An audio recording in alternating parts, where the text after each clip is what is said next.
Rosario, could you tell us about your experience professionally and personally of ageism? Hello, everyone. Thank you. Of course, ageism haven't affect me only on my personal and professional life. I want to share you two different experiences. First one, it will be whenever I was applying to a job recently, because I just finished my master's degree and I was having the support of a consultant to help me to organize my documents and so on. And something that stick on my mind was whenever she saw me when we did the webcam thing, and she said, "Rosie, you look very young." And at some point you need to look different, you need to look older, so people can also relate that with the experience you have a great CV, but you look too young. And I know that perhaps she was not saying that with a bad intention, but definitely it's something that we struggle a lot. I have a young face, I'm 32, but still I look younger. And that is something that sometimes we need to think whether we need to change how do we look so we can be taken in count or in consideration. As an activist, definitely I have different kind of experiences, but some of the ones that I want to share with you is that with the millennials movement we do activism and we try to work with people on the territories in the Latin American and Caribbean region. But most of the times, because we are a youth organization, we as an organization and we as people we have been a stereotype. And how does it work?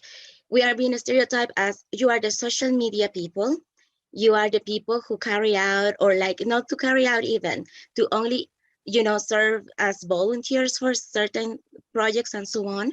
Whenever we have the capacity not only to mobilize, to also implement, but also to organize, to create, to manage data, to do many things, and even build a partnership strategy that can take us forward on the different actions we have or we want to take.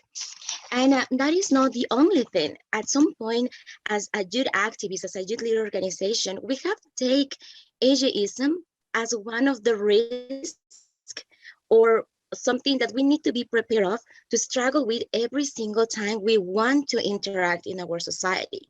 How does it work? For instance, we went to visit government official, and the first meeting we were accompanied by an older people, another person, and the person, the government official who was listening to us was very respectful. He was very open. He was very eager to work with us.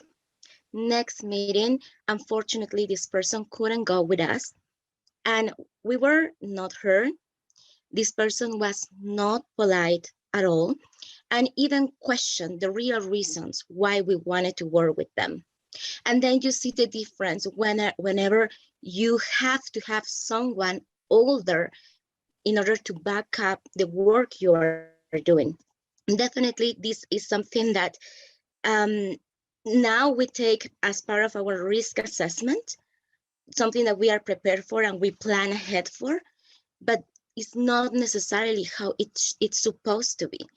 So young people through our lives, we struggle with ageism, not only in our work life, but in our personal life. Claire, the floor is yours. Thank you for this time to allow me to share my experience. Yeah, thank you, Rosario. And indeed, I mean, that's appalling that you have to do a risk assessment and you anticipate ageism as a younger person.